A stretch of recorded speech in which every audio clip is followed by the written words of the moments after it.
This is crazy, bro. Getting one of the dudes in your team to film you as you're like casually reading the book, he's upgraded. He's upgraded a lot.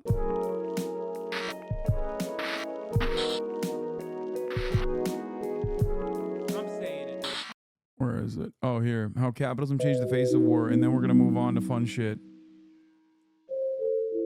War used to be simpler. Violent, yes, always violent, but more straightforward. It used to be about large groups of men fighting with their muscles, their spears, and eventually their swords and their crossbows, and then their guns and their cannons. But then we hit a point where it just started to change so quickly, faster and faster, until eventually we got this. Private corporations who make unfathomably powerful Why does bro look like he's doing better help? death machines and then ship those weapons to every corner of the globe. I once heard about these guys who would make weapons and sell them 150 years ago, sell them to anyone who would buy them. These were industrial weapons. And sometimes they were sold to the opposite sides of really big rivalries, conflicts. I heard these guys started World War I, though I'm skeptical of that. This is something I've wanted to understand forever, the arms trade. As a student of conflict, it's something. As a student of conflict, oh my God, he's such a cornball, dude. I can't stand it when he says stuff like this. I love it so much. I can't stand it, but I love it at the same time. I feel like I have to understand. And I recently found a way to better understand it. In an old bookstore in Portland, Oregon, I found a book that has changed my perspective on this. Bro, you cannot do track shots. That's crazy. It's called Merchants of Death.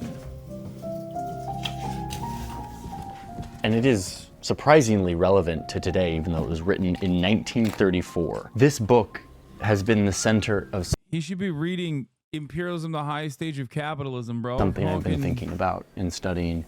Why do countries, especially the United States, make and sell weapons to every corner of the globe? That's what we're gonna get to the bottom of. Yeah. Wars are ragged, Imperialism, the Highest Stage of Capitalism. There's like better, I mean, there's good books out there. And it all starts with this book.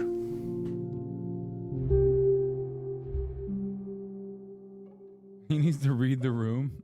So I'll start with planting seeds. Just emailing experts. We're trying to map arms trade. Data is a huge part of this. Like, I want to make a map. I want to see it visually, and there's not a lot of clear maps out there. So we're going to make our own, but that's not easy. Look at my beautiful art here. Talk to the team, loop them in, let them know what we're up to. Testing 1, 2, 3, 4, 5. Big lines coming out of either side. How big is this motherfucker's team now? What the fuck? Oh God, I don't know what I'm doing here.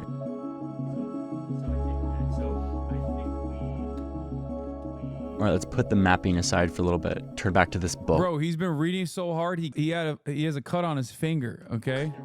This book is what hooked me on this topic, and there's a lot here. Approximately the size of the CIA. Okay. Videos like this take a really long time to make, and there's a lot of really creative, amazing, talented people who work on them. He's gonna hit us with the an ability ad, for us to obviously. do this deep dive data journalism is made possible because of sponsors. Media is always made possible because of sponsors, and this is the part of the video where I'm going to thank today's sponsor, who is BetterHelp. Longtime viewers of this channel know that in addition to talking about international relations, I am also a big fan of therapy. I got into therapy a few years ago, and it really sort of changed my whole outlook on life. I didn't go to therapy because I had some clinical diagnosis like depression or anxiety. I went because I was struggling just in my mind with a lot of different things. And therapy turned into this like place where I could learn how my mind works, what This is video is sponsored by the CIA, bro. happening in my mind, why it's happening. BetterHelp is a platform that makes therapy more accessible. It's online, you sign up, you tell the app a little bit about yourself and what you're struggling with, and then it matches you with somebody in their network, a licensed therapist. They've got like tens of thousands of licensed therapists in their network. They match you with the best one. You can choose to communicate with your therapist over the phone. I love when people go, BetterHelp is a Zionist op. It's like, I know, yes, but also it's like bad even if it wasn't. Like it could have been a, it literally could have been something else and it still would be bad. Which is what I do. I do my therapy while I'm like walking around in the forest. Or you can do it just as messages if you don't want to talk to anyone, or you can do it as a video call. If your therapist isn't a good fit, you can use the app to find a new one. Ultimately, BetterHelp's goal is to make therapy more accessible to all of us. I believe that in 20, 30 years, therapy will be seen as the same way that we see exercise today, something that we used to think was not necessary, but now we realize is actually incredibly necessary for our mental health. If you want to check this out, there's a link in my description. It's betterhelp.com/JohnnyHarris. You get 10% off your first month. Clicking the link helps support the channel. What did you say, Zionist op? How long? They literally worked with the IDF after October 7. And not only that, but also I think, wasn't it like created? One of the founders is like a IDF guy. BetterHelp was like, yeah, we're helping we're helping Israelis for free or something. Let's see. Like I said, it still doesn't matter. It doesn't matter if it's owned by the IDF directly. It's still bad regardless. And it also gets you in on this discount. Thank you, BetterHelp, for supporting the video. I'm going to dive back into this long journey of figuring out what's going on with weapons and the United States government. Here we go. Our starting place is that point in history where war dramatically changed. Instead of large groups of men fighting with handheld tools, war became much more about fighting with machines, bigger and bigger. This was made possible by the massive amounts of energy that were found stored in coal and oil. Now, warships could be pushed by steam instead of wind, shielded by iron instead of wood. Armies and supplies could be brought to the battlefield on trains, out with the horses and in with the trucks.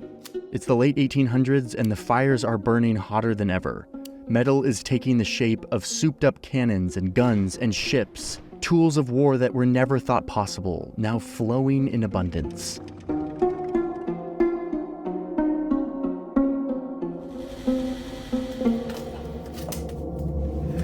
Arms makers engineer war scares. They excite There ain't no way he actually highlights like this. Come on, bro. governments and peoples to fear their neighbors and rivals so that they can sell more armaments. The simple, relatively inexpensive weapons of earlier ages were displaced by highly scientific death machines. And the cost of these, together with the upkeep of huge armies, brought a rapid increase in national war budgets. So that's when it happened. And overseeing all of this production of industrial weaponry, not governments, but businessmen.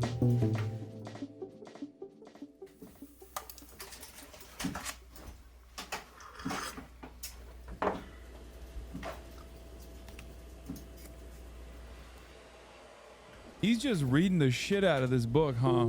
Always. But the arms merchant doesn't see himself as a villain. According to his lights, he is simply a businessman who sells his wares under prevailing business practices, the uses of which his products are put, and the results of his traffic are apparently no concern of his. No more than they are, for instance, to an automobile salesman. This is crazy, bro. Like, getting one of the dudes in your team to film you as you're like casually reading the book, he's upgraded. He's upgraded a lot. Okay. Is he doing a video on a book report? Man, it don't matter. Look at this, 11 hours and 300,000 views, baby. Still haven't heard back from a lot of experts, and still just kind of intimidated by this. Fair. All the other YouTubers copied his style. Yeah, I mean, he is the Vox guy. Well, him and his editors. Data set. One British arms manufacturer compared his enterprise to that of a house furnishing company, which went so far as to encourage matrimony to stimulate more purchases of house furnishings.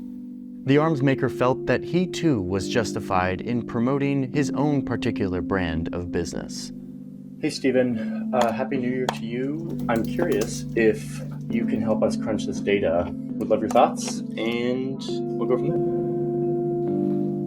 there. The arms industry is undeniably a menace to peace, but it is an industry to which our present civilization clings, and for which it is. That's important, like clinging.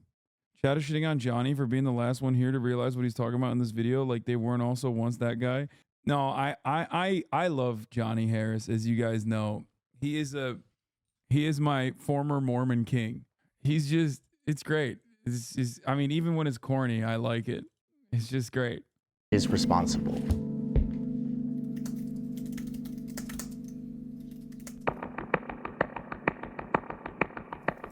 CIPRI is this organization that shows all of the weapons being transferred from every country to every other country.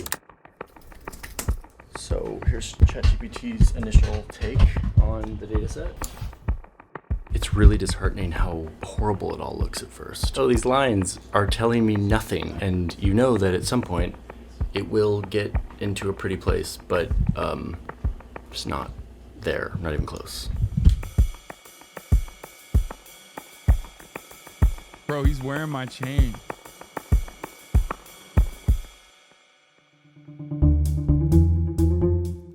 First up, Hiram Maxim, world famous as the inventor of the wholesale killing machine, a type of machine gun. Maxim invented this gun that could fire 660. This shit is like regarded as the reason why Africa was devastated and colonized. 6 rounds per minute. That was very fast. And crucially, it didn't jam like most machine guns.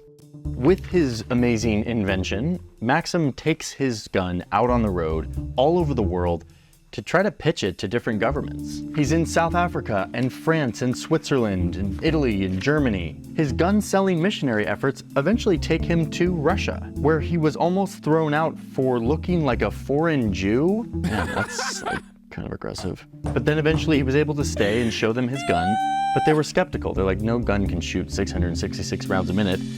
Yo, Russia is crazy, dude. Remember, they wrote, bro, Russia is that's a certified Russia moment right there. Russian Empire moment. But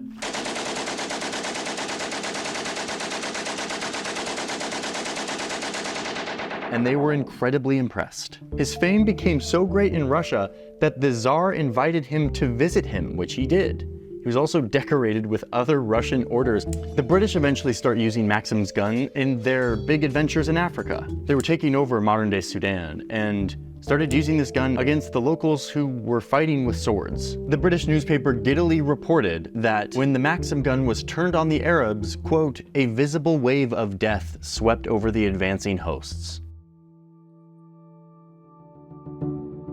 Much like the top of the hour ad break, where a visible wave of 3 minutes of ads sweep over those who are unsubscribed.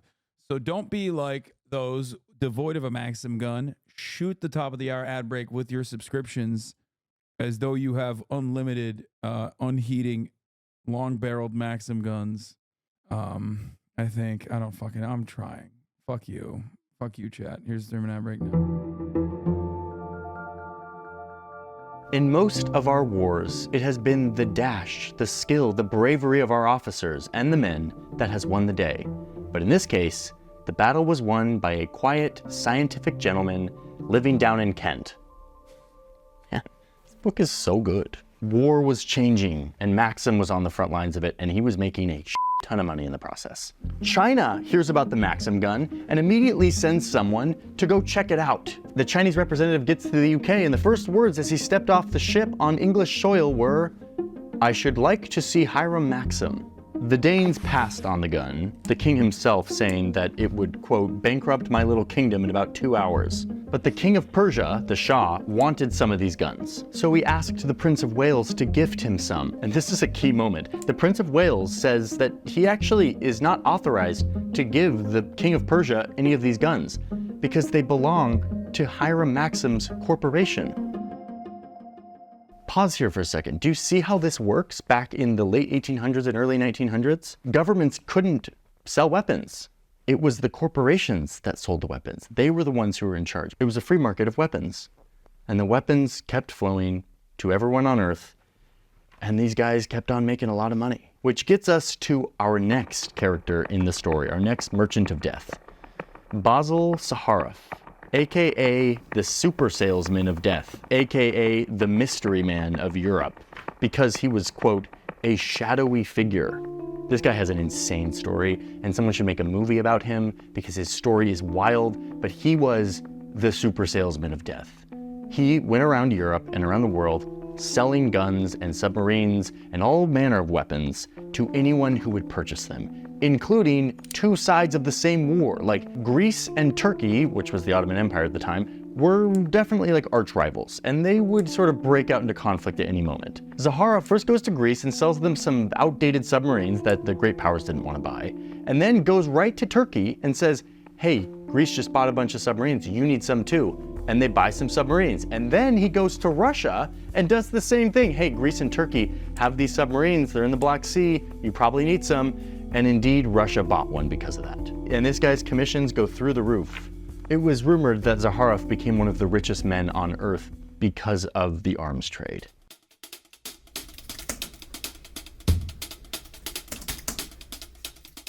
Luckily, I have very skilled map friends that are going to help me make this data look pretty, including Marcus. Hey Johnny, this is a multi-level problem, so I'm going to try to break it down. Who invented the mapping tool that we use called geolayers. So I've transformed your data and I have imported.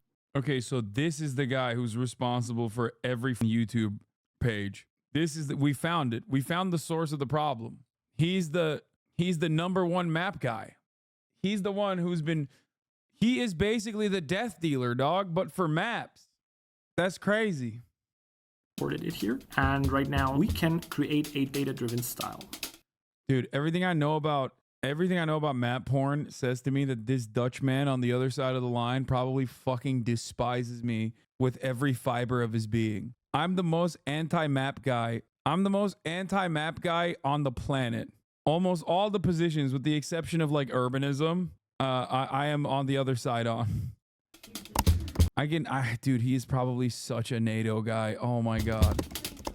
So you have all these international businessmen that were making lots of money off of this new demand for industrial weapons. The Krupp family and their steel, the DuPont family and their gunpowder, Remington making guns, and of course Alfred Nobel, the dynamite king, who did go on to repent for his sins by creating a peace prize in his name. Peace, brought to you by... You say this stuff and then end up being a fan? Well, if you are a fan, I'm sorry. What do you mean urbanists despise you? Urbanists despise me even though we agree. Like, I love walkable cities and public transit. I have the exact same public transit autism that they do.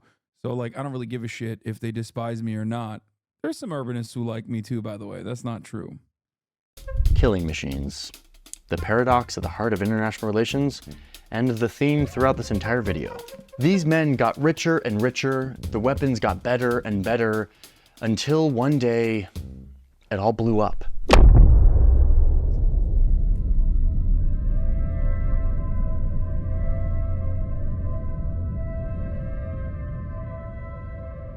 The number and variety of death machines had never been equaled. All of the sinister engines of war, invented and perfected in the previous half-century, were used in the fighting. And naturally enough, there was further development of these during the war itself. The machine gun was improved, artillery was motorized, and its range became longer. Sights and fire control apparatus became more scientific and more accurate. Many new implements of war were invented. The tank, a combined American and French invention, was first used by the British. Hand grenades were supplied in the trenches, and rifle grenades increased the range of these deadly missiles. The First World War took place between 1914 and 1918, and thanks to all these new deadly chemicals and weapons, it was easily the deadliest conflict that the world had ever seen. Tens of millions of people killed or wounded. It was after this war that the world woke up. Yeah, that's actually a funny take. Fed-haired Shank says, it only became a tragedy once Europeans started using it on themselves. It's kind of hard not to notice that when he glanced over some of the most devastating aspects of colonialism that could only happen due to the superiority of these like advanced murder machines. And he made it seem like that was just an adventure, only to turn around and be like the worst, most devastating tragedy of all time. You don't understand. Once they started doing to each other what they were doing to like people in Africa, oh, man, shit was really fucked up. And realized that making weapons a free market to be sold to the highest bidder was probably a bad idea. And that's when this book came out in the 1930s. It was a part of a larger discussion and critique of the international arms trade. Some of these critiques went so far as to say that it was the arms makers themselves that exacerbated tensions between countries and caused the war, though most historians just say that the arms trade actually just exacerbated the violence by putting more weapons into the system. But then in the conclusion of this book, you have this kind of prophecy moment. The future may very well bring fiercer and more destructive wars and increased business for the arms makers. If war continues, it is not at all fantastic to predict that the arms merchants will grow increasingly important. Already, the stage of national affairs has been reached where the largest item on national budgets is for past and future wars. Already, war appears the greatest and most important activity of government. The economic consequences of this new nationalistic militarism will soon be apparent in the arms industry. This new nationalistic militarism. It was new back then. It's not new anymore. But this is where it started. So now it's time to fast forward and see how right they were. All right, this is for MJ. This is the pass off for you to make a beautiful map. Okay, so Johnny just sent me over the directions for the next map. This one is a bit complicated. I think I finally have a good map update to show you. Today, the United States is the global superpower and the country who exports more weapons than any other country, and by a long shot. And this is what we've been working to try to map. All this data hunting and trial and error is to try to see what this looks like. Today, private companies still make and sell the weapons, but unlike in the Merchants of Death era, weapons sales go through a government approval process, which means that weapons are no longer just a product that make money for businessmen. Instead, they are a currency that countries use to purchase influence. In this case, the United States being the top country.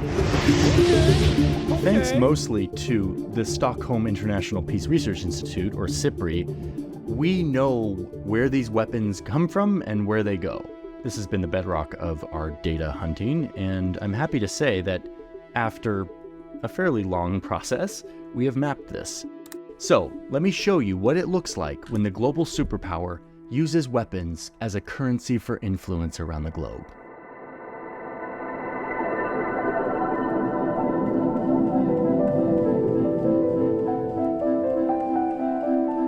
It's wild that he's like, it's wild that he's talking about this, and then he won't like consider this on the grounds of NATO and how like NATO has played a key role in what he's talking about here. This map is pretty beautiful, and I'm really grateful for the team that helped me make it. I've got a great team, and it's helpful for seeing one really important thing, which is the expanse of U.S. arms trade, how far it goes, how wide it goes. The thicker the lines, the more weapons flow. But this map... What do U.S. weapons buy? Regional stability, alliance, friendship, counter an enemy, vital resource. Yeah, he's not going to fucking link this back to NATO. Map only shows us the first layer. In reporting this story, I've realized that there's a deeper way to understand this map.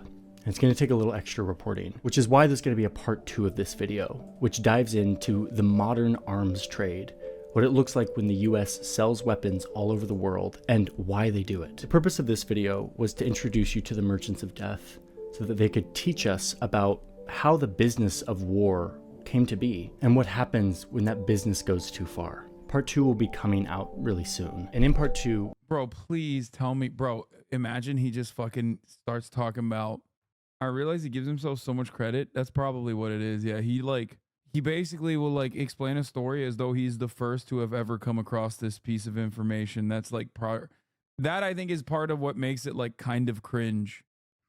We're going to talk to arms trade experts, as well as get some help from my new colleague, Sam Ellis, the creator of our new channel, Search Party, all with the hope of drilling deeper into this map to understand why the United States sells weapons to over 100 countries and what effect that has on conflict in this world. So stay tuned for our next video, which will be part 2 of the arms trade. And thanks for watching.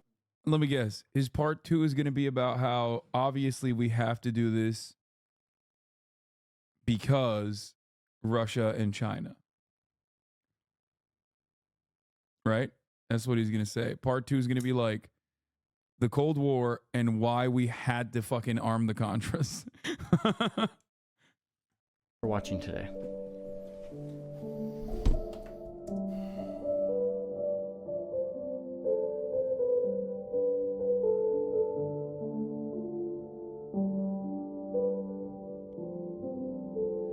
I found very interesting stuff about Joseph Smith on this episode of Fear End that I did not know about. And I don't want to leak the next episode of Fear End, but I think it was behind the paywall.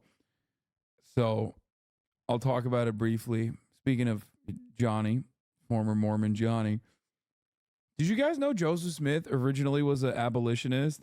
Then he was pro-slavery, then an abolitionist again? Or sorry, originally he was neutral on slavery.